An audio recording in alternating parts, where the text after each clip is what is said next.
Normally Oppo എന്ന brand ഒരു പുതിയ ഫോൺ ഇറക്കുമ്പോൾ നമ്മളോട് ചോദിക്കാറുണ്ട്, ഈ ഫോൺ റിവ്യൂ ചെയ്യാൻ താല്പര്യമുണ്ടെങ്കിൽ അയച്ചു തരാം. എനിക്ക് താല്പര്യമുണ്ടെങ്കിൽ ഞാൻ യെസ് എന്ന് പറയും, അല്ലെങ്കിൽ ഞാൻ നോ എന്ന് പറയും. എന്നാൽ ഈ ഫോണിന്റെ കേസിൽ ഓപ്പോ ഒരക്ഷരം പോലും മിണ്ടിയില്ല. അങ്ങനെ ചോദിക്കാതെ ഒരു ഫോൺ ഇറക്കുമ്പോൾ നമുക്കൊരു ഡൗട്ട് വരുമല്ലോ, അതെന്താണോ ചോദിക്കാത്തത്. അതുകൊണ്ട് ഞാൻ ഈ ഫോൺ ഓർഡർ ചെയ്തു, കുറച്ച് ദിവസം ടെസ്റ്റ് ചെയ്തു. ഇപ്പൊ എനിക്ക് പിടികിട്ടി എന്തുകൊണ്ടാണ് ഓപ്പോ ഈ ഫോൺ എനിക്ക് അയച്ചു തരാത്തത്. എന്റെ പൊന്നു ഓപ്പോ, വല്ലാത്തൊരു ചെയ്ത്തായി പോയി. 20,000 രൂപയുടെ താഴെയുള്ള പ്രൈസ് സെഗ്മെന്റ് ഭയങ്കര കോമ്പറ്റീഷൻ ഉള്ള പ്രൈസ് സെഗ്മെന്റ് ആണ്. കാരണം ഒന്ന് അങ്ങോട്ടോ ഇങ്ങോട്ടോ മാറിപ്പോയാൽ വലിയ വ്യത്യാസങ്ങൾ വരും. 20,000 റുപ്പീസിന്റെ താഴെ ഞാൻ ഉൾപ്പെടെ മിക്ക എല്ലാ റിവ്യൂവേഴ്സും റെക്കമെൻഡ് ചെയ്ത ഒരു കിടിലൻ ഫോണായിരുന്നു ഓപ്പോ K13 5G. നിങ്ങൾ ഫ്ലിപ്കാർട്ട് എടുത്ത് നോക്കിക്കോളൂ, 86,000-ലധികം പേര് റേറ്റിംഗ് കൊടുത്തിട്ടും 4.5 സ്റ്റാറിൽ നിൽക്കുന്ന ഒരു ഫോണാണ്. അതിന്റെ നെക്സ്റ്റ് പതിപ്പായ ഈ K14 വേണ്ടിയുള്ള റേറ്റിംഗ് നിങ്ങൾക്ക് ഈ വീഡിയോ കണ്ടതിന് ശേഷം തീരുമാനിക്കാം. എല്ലാം പറഞ്ഞുതരാം, കൂടുതൽ സമയം വേസ്റ്റ് ചെയ്യാതെ ലെറ്റ്സ് റോ. സോ ഒരു ഫോണിന്റെ നെക്സ്റ്റ് വെർഷൻ അല്ലെങ്കിൽ നെക്സ്റ്റ് പതിപ്പ് വരുമ്പോൾ ഇപ്പോഴത്തെ മാർക്കറ്റ് സിറ്റുവേഷൻ അറിയാലോ,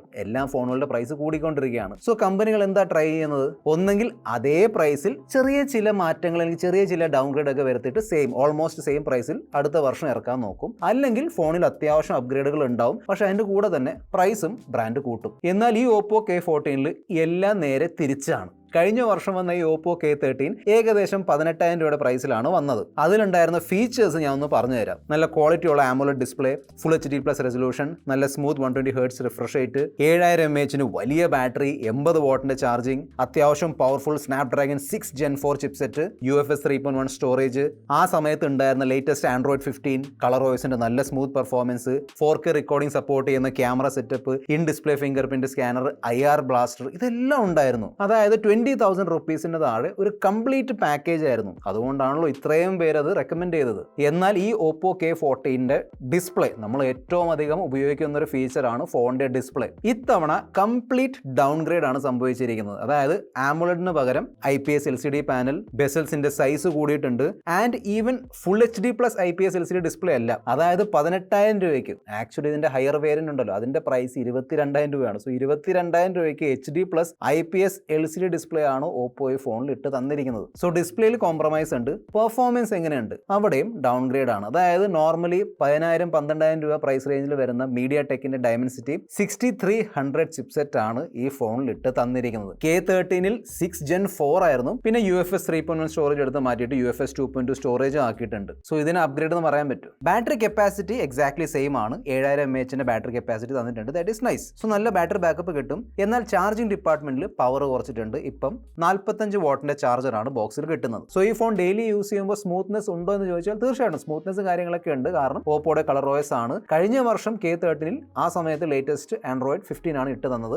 അങ്ങനെ നോക്കുമ്പോൾ ഇതിൽ ആൻഡ്രോയിഡ് 16 അല്ലേ വരേണ്ടത്. പക്ഷേ ഇവിടെ വീണ്ടും ആൻഡ്രോയിഡ് 15 ആണ് വന്നിരിക്കുന്നത്. ഓപ്പോ K13 ക്യാമറ പെർഫോമൻസ് ഒരു ഗുഡ് ക്യാമറ പെർഫോമൻസ് ആയിരുന്നു. ഏറ്റവും ബെസ്റ്റ് അല്ല, പക്ഷേ ഇറ്റ് വാസ് ഓക്കെ, ഗുഡ് ആയിരുന്നു. 50 മെഗാ പിക്സലിന്റെ മെയിൻ ക്യാമറ ആയിരുന്നു. ഇവിടെയും സെയിം 50 മെഗാ പിക്സലിന്റെ മെയിൻ ക്യാമറയാണ്. ഇതിന്റെ ക്യാമറ പെർഫോമൻസ് ഓപ്പോയുടെ ആ ഒരു ക്യാമറ ട്യൂണിംഗ് ഒക്കെ ഉള്ളതുകൊണ്ട് ഇറ്റ്സ് നൈസ്. നിർഭാഗ്യവശാൽ എൻ്റെ കയ്യിൽ ഇപ്പം ഓപ്പോ K13 ഇല്ലാത്തത് കൊണ്ട് രണ്ടും കമ്പയർ ചെയ്യാൻ പറ്റൂല എനിക്ക്. ഓക്കെ, പക്ഷേ ഐ തിങ്ക് ഓപ്പോ K13 കുറച്ചും കൂടി ഡീറ്റെയിൽസ് കാര്യങ്ങളൊക്കെ ഉണ്ടായിരുന്നു. ഇവിടെയും ഡീറ്റെയിൽസും കളേഴ്സ് ഒക്കെ ഓക്കെ ആണ്. ആളുകളുടെ ഫോട്ടോസ് എടുക്കുമ്പോഴും സ്കിൻ ടോൺ ഈസ് ഫൈൻ. പക്ഷേ ചിപ്സെറ്റ് ഡൗൺഗ്രേഡ് വന്നതുകൊണ്ടുള്ള ഒരു പ്രോബ്ലം എന്താണെന്ന് വെച്ചാൽ 4K റെക്കോർഡിംഗ് കിട്ടുന്നില്ല. ഓപ്പോ K13 4K റെക്കോർഡിംഗ് ഉണ്ടായിരുന്നു മെയിൻ ക്യാമറ വെച്ച്. ഇവിടെ മാക്സിമം 1080p ആണ്. ചില ഫീച്ചേഴ്സിൽ അപ്ഗ്രേഡ് വന്നിട്ടുണ്ട്, അല്ലെങ്കിൽ ഡൗൺഗ്രേഡ് ചെയ്തിട്ടില്ല. ഫോർ എക്സാമ്പിൾ ഇതിലും ഡ്യുവൽ സ്റ്റീരിയോ സ്പീക്കേഴ്സ് വരുന്നുണ്ട്. പിന്നെ IP റേറ്റിംഗ് ബെറ്റർ ആക്കിയിട്ടുണ്ട്. ബ്ലൂടൂത്തിന്റെ വെർഷൻ അപ്ഗ്രേഡ് ചെയ്തിട്ടുണ്ട്. ഇതിൽ ഹൈബ്രിഡ് സിം സ്ലോട്ട് ആണ് വരുന്നത്. ഓക്കെ, എന്നാൽ ഈ പറയുന്ന അപ്ഗ്രേഡുകൾ നമ്മുടെ നോർമൽ ലൈഫിൽ അല്ലെങ്കിൽ ഈ ഫോണിൽ വന്നിരിക്കുന്ന ഡൗൺഗ്രേഡ് വെച്ച് കമ്പയർ ചെയ്യുമ്പോൾ ഒന്നുമല്ല. എൻ്റെ ഒരു ഫീലിംഗ് എന്താണെന്ന് വെച്ചാൽ ഈ ഒരു ഫോൺ ആക്ച്വലി ഓപ്പോ K14Xi വരേണ്ട ഫോണായിരുന്നു. ഈ ഫോണും കഴിഞ്ഞ വർഷം വന്ന K13X ഉണ്ടല്ലോ, K13 അല്ല, അതിന്റെ താഴെ വന്ന K13X, ആ ഫോണും ഈ ഫോണും തമ്മിൽ ഒരുപാട് സിമിലാരിറ്റീസ് ഉണ്ട്. എന്നാൽ കഴിഞ്ഞ വർഷം ഭയങ്കരമായിട്ട് ഹിറ്റായ ഒരു ഫോൺ അല്ലേ K13. അപ്പോൾ ഈ ഒരു ഫോൺ K14 ആയിട്ട് ഇറക്കുകയാണെങ്കിൽ ഒരുപക്ഷെ ആളുകൾ അതൊരു അപ്ഗ്രേഡ് ആണെന്ന് കരുതി വാങ്ങിച്ചോളും. ഇതിന്റെ ബാക്കിലുള്ള ഡിസൈൻ കണ്ടില്ലേ, കറക്റ്റ് ഓപ്പോ K13 ഡിസൈൻ ആണ്. ആക്ച്വലി അടുത്തിടെ ഇറങ്ങിയ ഒരു ഫോൺ ഓർമ്മയുണ്ടോ, ഐക്യൂടെ Z11X.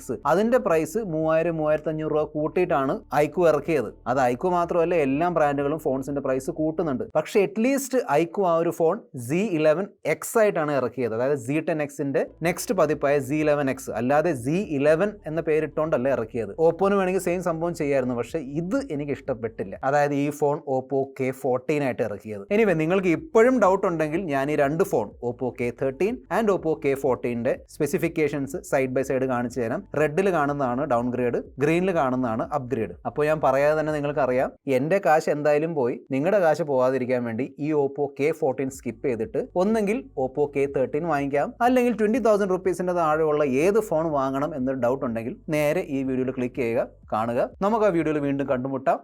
ബൈ.